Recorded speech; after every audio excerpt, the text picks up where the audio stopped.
Shalom Chavirim, and welcome once again to a Heartfelt Haftarah. Today we are continuing our studies in Exodus, and we have moved from Truma, the Torah portion which announces the construction of the portable sanctuary, the Mishkan, and we are heading into Tetzaveh, that's our Torah portion, and in it we really have twofold things being discussed. One, we have the garments that the priests would wear in their duties in the temple, and then we also have the description and building of the incense altar, um, which has the interesting. Again, we sometimes interesting is a relative term for us.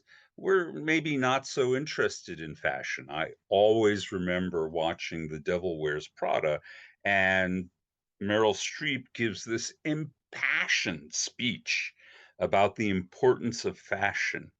And it was beautiful. And as Meryl Streep always does, she gives a great performance.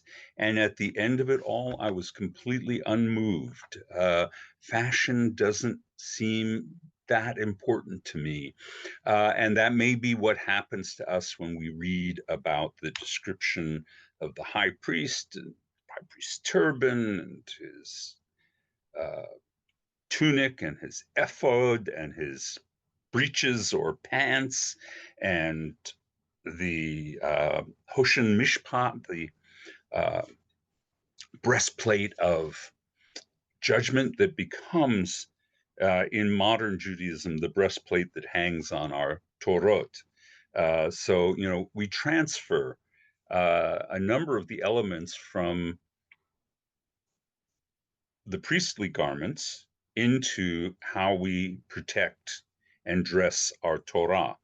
And if there's a connection that has most immediate relevance, that's it. If you want to look at why our Torah look the way they do, it's a kind of imitation of the priestly vestments. So that's our Torah portion.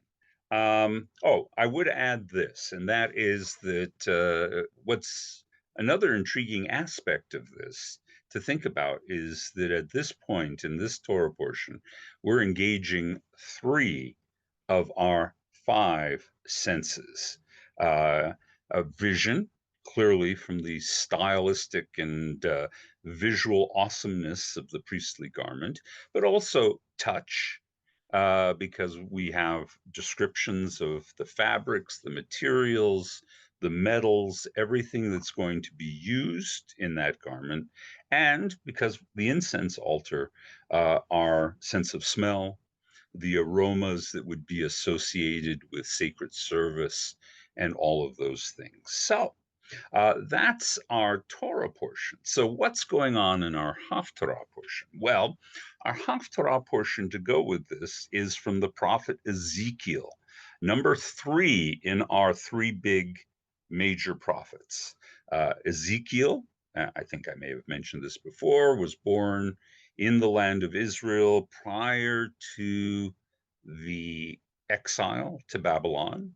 He spends the majority of his life, probably the end of his life, in exile. And his prophetic career, which seems to run 30 years maybe, is experienced entirely in exile. Now, this is fascinating to the rabbis because at least some of them have an ideology that says that true prophecy can only happen in the land of Israel. I'm not sure I agree with that. That seems too focused on territoriality for me, for a universal God. But okay, so let's just take for a moment that idea. And so their question then becomes, well, then how could Ezekiel function as a prophet outside the land of Israel?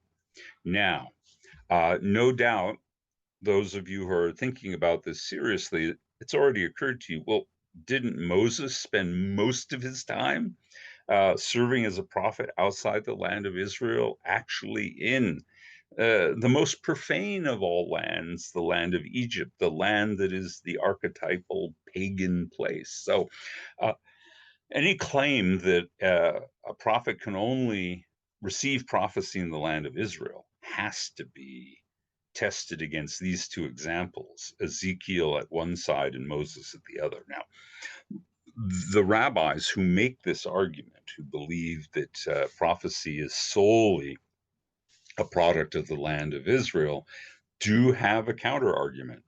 And their counter argument is that prophecy can only occur in the land of Israel or beside a place of purity, by which they mean water. All right. And then they point out that, in fact, Ezekiel's visions are described explicitly as happening by the canal Chaber, which is some kind of irrigation canal or river around Babylon.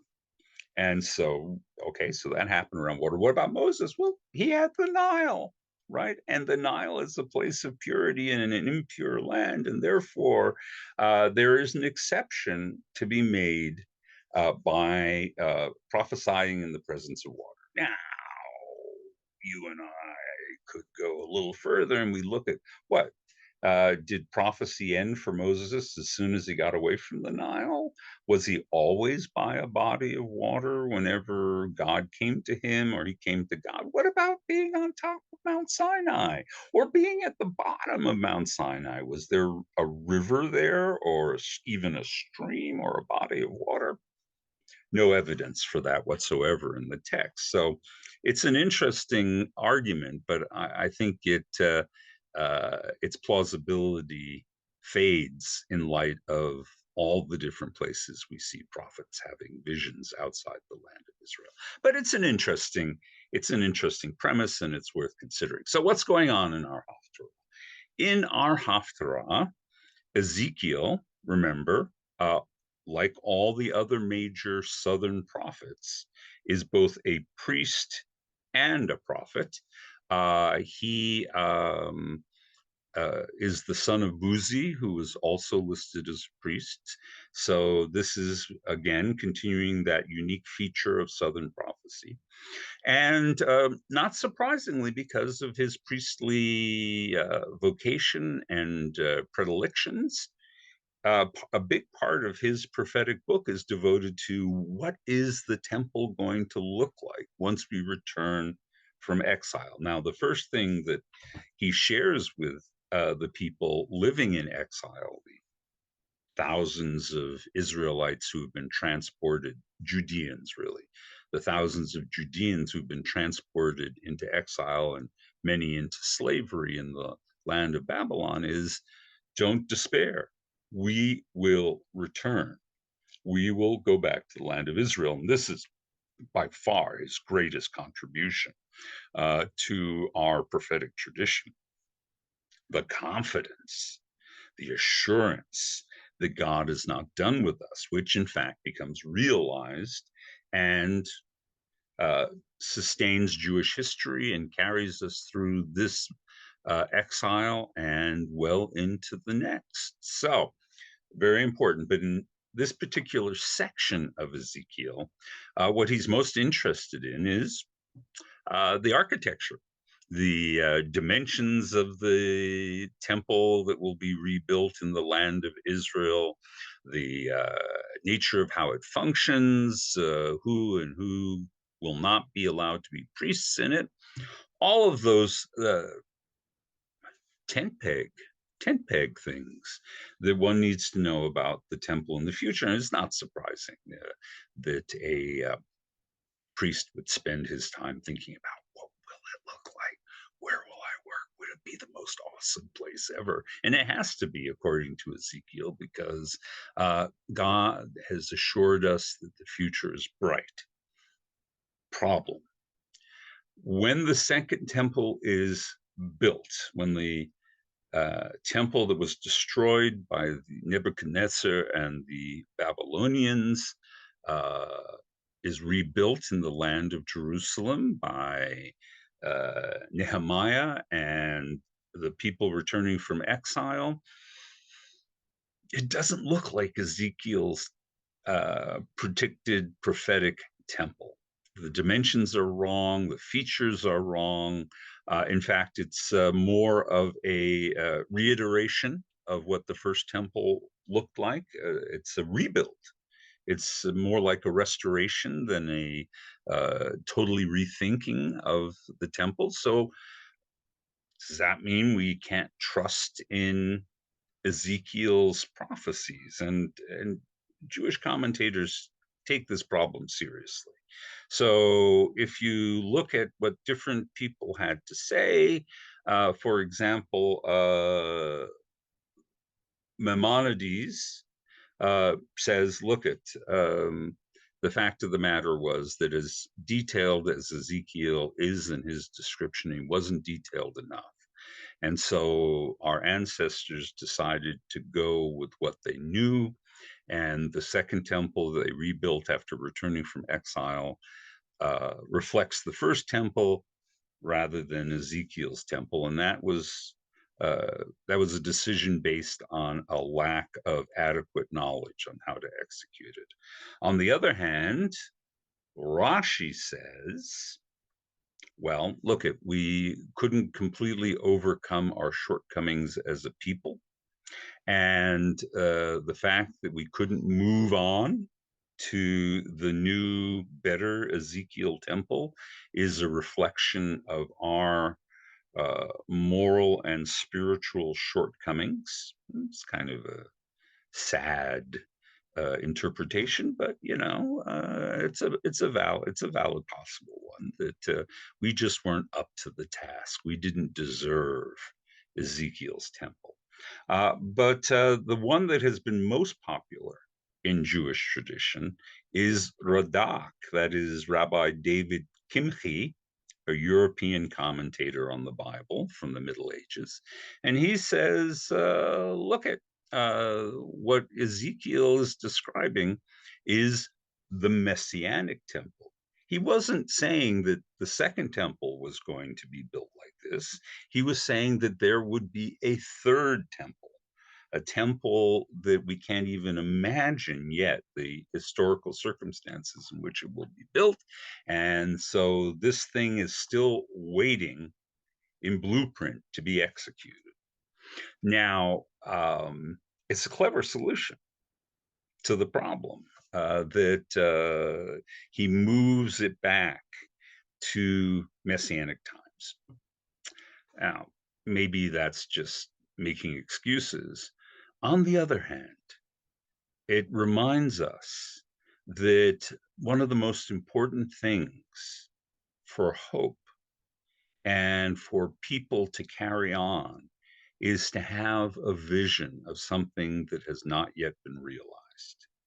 And so in that way, Radak maybe was a bit of a genius in saying, look, it's coming. We just haven't gotten there yet. We have to keep striving for it. We have to keep working towards that. We have to make the Messianic era a reality ourselves. And then the temple that Ezekiel promised us will be a reality also. And I think that's worked for the Jewish people for a long time.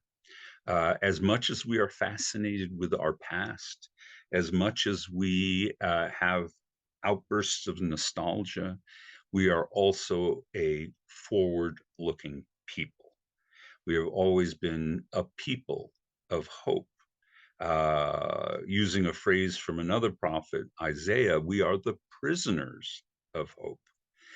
We are committed to this idea that the world we see now, the possibilities that can be realized at this moment, are not everything that there is, that there's something more, that if we can imagine it, we can build it. It's a variation on Field of Dreams. If we imagine it, they will come.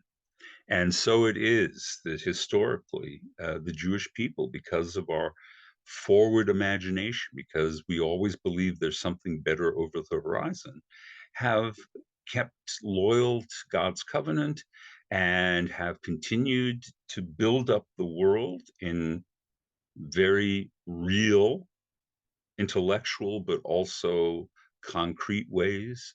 And it is that feeling that we're not yet there, we're not yet ready, but we should be, that leads us forward from our ancient origins towards eternity.